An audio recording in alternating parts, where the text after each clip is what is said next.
सुना सभी लोगों ने परशुराम जी महाराज के वचनों को, तो कह रहे हैं जिन शिव धर्म तोड़ा तो सहस्रार सो मोरा। रिप माने होता है शत्रु, तो कह रहे हैं जिसने धनुष को तोड़ा है वह मेरा शत्रु है, और यदि वो शत्रु इन्हें प्राप्त न हुआ तो ये करेंगे क्या? तो कह रहे हैं सो बिलगा बिहारी समाजा और नद मारे चाहिए सब राजा।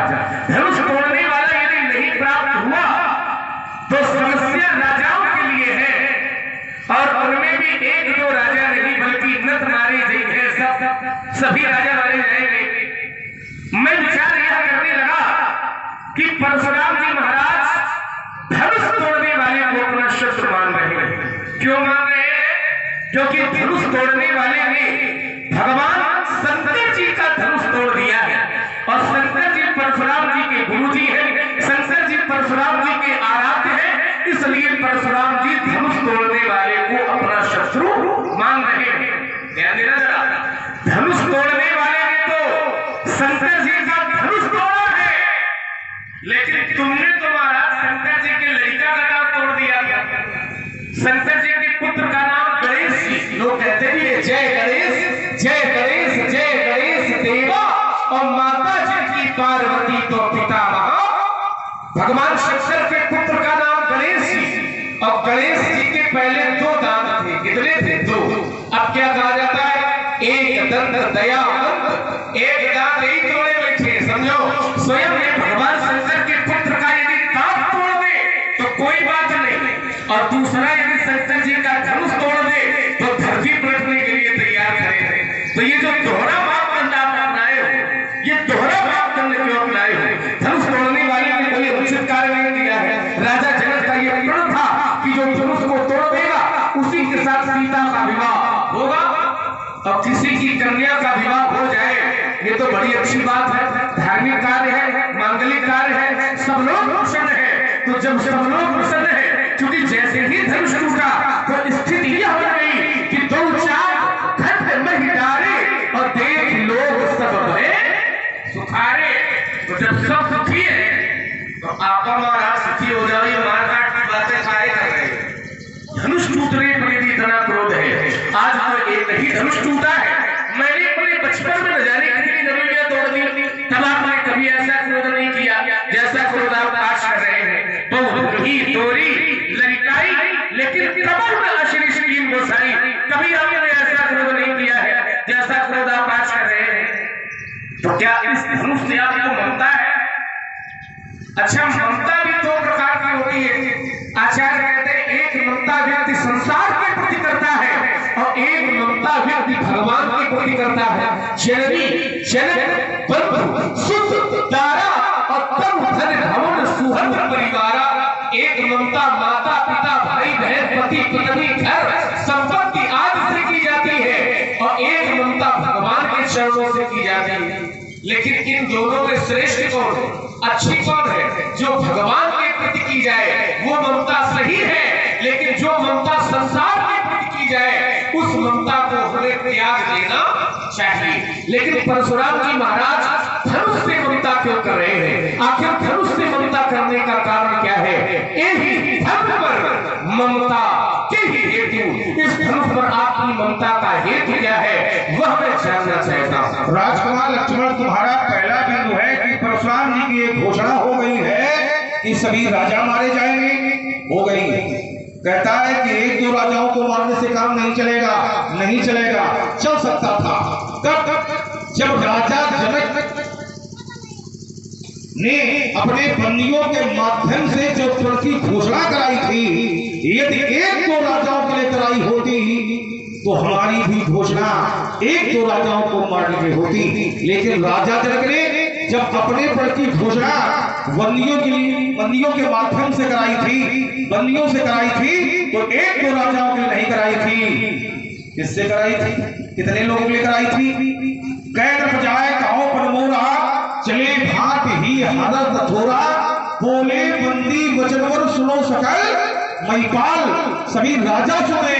तो राजकुमार लक्ष्मण जब राजा जनक ने अपने पद की घोषणा बंदियों के माध्यम से सभी राजाओं के लेकर आई थी, तो मैंने चिंतन किया कि धनुष तोड़ने वाला या तो राजा है या राजाओं से संबंधित है, इसलिए मेरी घोषणा एक दो राजाओं को मारने की नहीं हुई बल्कि सभी राजाओं को मारने की हुई। अगला दिन तुम्हारा है, तुमने कहा यहाँ तो भगवान शंकर का धनुष टूटा है और आपके द्वारा तो भगवान शंकर के पुत्र गणेश का दांत तोड़ दिया गया था। तो वो घटना आकस्मिक थी। आकस्मिक घटना कोई किसी के साथ हो सकती है, लेकिन यहाँ पर कोई आकस्मिक घटना नहीं है। यहाँ जो कार्य हो रहा है ये योजनाबद्ध हो रहा है। तो उस घटना में और इस घटना में बहुत बड़ा अंतर है। वहां घटना आकस्मिक हो गई थी, अकस्मात युद्ध हो गया था, लेकिन यहाँ योजनाबद्ध कार्य हो रहा है।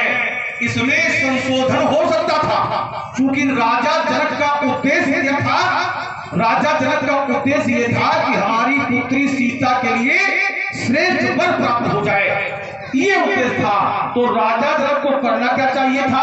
राजा जनक को यह करना चाहिए था कि इस धनुष को तोड़वाने की प्रतिज्ञा न करके ये करना चाहिए था कि इस धनुष को उठा करके जो कर्ण पर्यंत प्रस्तुत कर देगा उसके साथ अपनी पुत्री सीता का हाथ हुआ करेंगे, तो सीता के लिए श्रेष्ठ वर की प्राप्ति हो जाती और ये धनुष टूटने से भी बच जाता।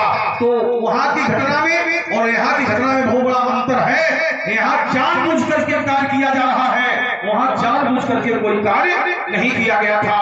और आइए, तुमने कहा बाल्यकाल में हमने बहुत सी धनुषियां तोड़ी। बाल्यकाल में जब तुमने बहुत सी धनुषियां तोड़ी, राजकुमार लक्ष्मण, वो तुम्हारा व्यक्तिगत विषय हो सकता है, लेकिन ये व्यक्तिगत विषय नहीं है। अगर किसी का पुत्र, किसी का संरक्षित अपने घर में कोई अपराध करता है तो उसको मना करने का, उसको रोकने का दायित्व किस पर होता है? उसके माता पिता पर होता है, उसके संरक्षक पर होता है। तो ये दायित्व हमारे पिताजी का बनता है, इसमें परशुराम का कोई दोष नहीं है। तुमने कहा कि धनुष तोड़ने वाले ने धनुष को तोड़ करके धरती पर डाल दिया है तो सभी सुखी हो गए हैं। ये मारकाट की बातें काहे कर रहे हो? तो धनुष तोड़ने वाले ने धनुष को तोड़ करके धरती पर डाला है तो इसलिए सुखी नहीं है ये सब। इनके सुखी होने का कोई अन्य कारण है, और कारण है। वो कारण क्या है? जिसके साथ चाहते थे कि सीता के योग अमुक पर है, सीता का विवाह अमुक से होना चाहिए, अब इनके अनुकूल कार्य हो गया है तो सुखी होने का कारण जिसके साथ चाहते थे विवाह हो गया है। ये राजकुमार लक्ष्मण, इनकी व्यवस्था हो सकती है, व्यवस्था न समझना, व्यवस्था हो सकती है कि अमुक जब तक धनुष तोड़ेगा नहीं तब तक सीता का विवाह उससे होगा नहीं। तो ये इनकी एक मजबूरी हो सकती है। और आइए, अगला बिल तुम्हारा है। तुमने कहा एक धन पर ममता के हेतु, ममता कहता है दो प्रकार की होती है, एक सांसारिक ममता होती है और एक परमार्थिक ममता होती है। तो भगवान के लिए जो ममता की जाए वो समीचीन है, उपयुक्त है, उचित है, होनी चाहिए, लेकिन सांसारिक वस्तुओं के प्रति ममता नहीं होनी चाहिए। इसको हम दूसरे शब्दों में व्यक्त कर दें, सांसारिक वस्तुओं के प्रति की हुई ममता वासना और भगवान के प्रति की हुई ममता उपासना है। ये सभी देख रहे हैं हमारी ममता किसके लिए है। माध्यम धनुष हो सकता है, लेकिन हमारी जो ममता है वो किसके लिए हो रही है? भगवान शंकर के लिए है। क्योंकि संसार में बहुत धनुष टूटते हैं, हमारा विरोध नहीं होता है। इसी धनुष के टूटने का विरोध क्यों हो रहा है? क्योंकि ये धनुष भगवान शंकर का है। तेई अवसर सुन शिव धनु भंगा तो आयो भक्कुल कमल पतंगा। तो हमारा जो विरोध है वो शिव धनुष के टूटने पर है। इससे ये ज्ञापित हो रहा है कि हमारी जो ममता है ये भगवान के लिए। इसलिए रेला बालक कालबार बोले बोले संभाल के धर्मेशम दुराधन विदिशकल संसार।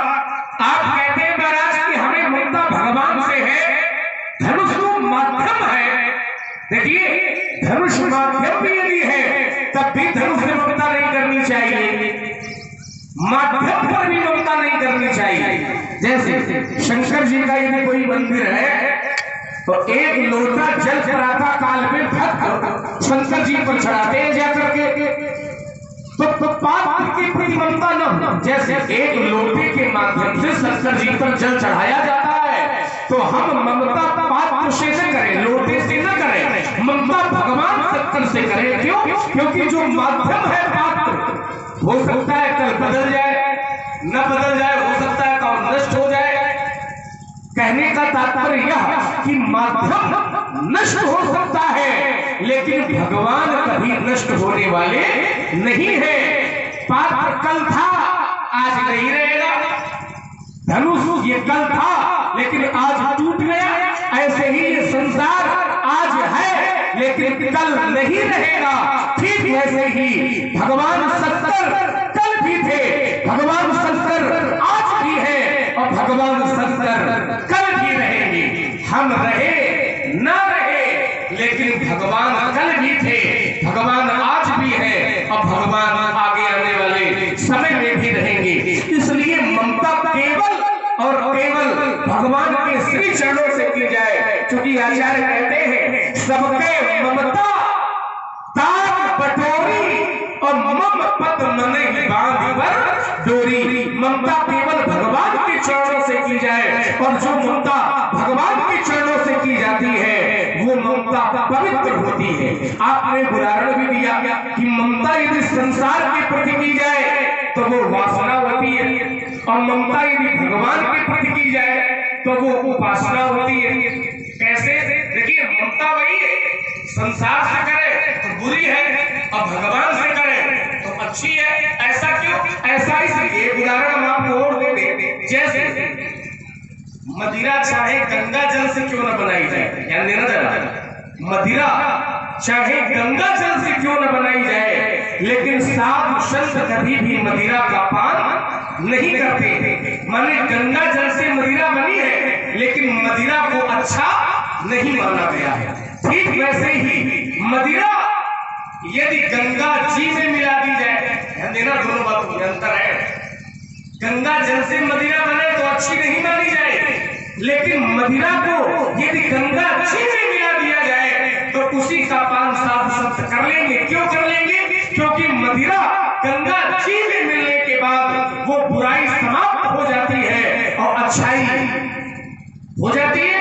कहने का तात्पर्य ठीक वैसे ही जैसे मदिरा गंगा जी में मिलने के बाद गंगा जी बन जाती है, ठीक वैसे ही ममता यदि संसार के प्रति करेंगे तो वो ममता बुरी है, लेकिन ममता यदि भगवान के प्रति हम करेंगे तो वो ममता श्रेष्ठ है, वो पवित्र है, वो अच्छी है। इसलिए हमें ममता भगवान के चरणों से करनी चाहिए। माध्यम पर श्रद्धा करें, आस्था करें, प्रेम करें, विश्वास करें, लेकिन ममता नहीं करनी चाहिए। यदि ममता हम करेंगे तो जिस दिन वो समाप्त होगा, आप लोग भी ध्यान दें, जैसे माता पिता से ममता करेंगे, भाई से करेंगे, पति पत्नी से करेंगे, यदि ममता करेंगे, प्रेम रखें, कर्तव्य का पालन करें। विवाह हुआ इसका ये नहीं कि पत्नी है तो छोड़ दे।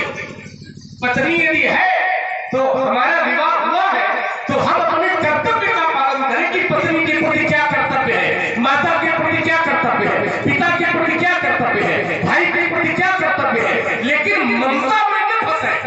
ममता में फंसने का तात्पर्य आसक्ति, जिसके बिना हम न रह सके। क्यों? क्योंकि ये सब नश्वर है, इन सबको एक न एक दिन समाप्त होना है। और यदि ममता हम करेंगे तो जिस दिन ये समाप्त होंगे उस दिन हमें दुख का अनुभव होगा। लेकिन जब हम ममता नहीं करेंगे, ये बात हमको समझनी है कि माता पिता भाई बहन ये सब समय के अनुसार बदल जाएंगे। जो इस जन्म में हमारी माता है, ये कोई आवश्यक नहीं कि अगले जन्म में भी वही माता है। जो इस जन्म में पिता है, कोई आवश्यक नहीं कि अगले जन्म में भी वही पिता बने। कहने का तात्पर्य यह कि जैसे जैसे जन्म बदलेंगे वैसे वैसे माता पिता संसार बदल जाएगा। लेकिन चाहे जितने जन्म बदल जाए, वो जगत का माता पिता कभी बदलने वाला नहीं है। इसलिए ममता भगवान के श्री चरणों से की जाए। आचार्य कहते भी है, निंदा स्तुति उभय सब और ममता मम पद कंज, मेरे चरणों से ममता करो। इसलिए माध्यम पर ममता करना ये अच्छी बात नहीं है, बल्कि भगवान के चरणों से ममता की जाए, ये अच्छी बात है। एक बात। दूसरी बात, आपने कहा गणेश का हमने दांत तोड़ दिया तो ये आकस्मिक घटना थी और ये जानबूझकर करवाया जा देखिए काम यदि जानबूझ के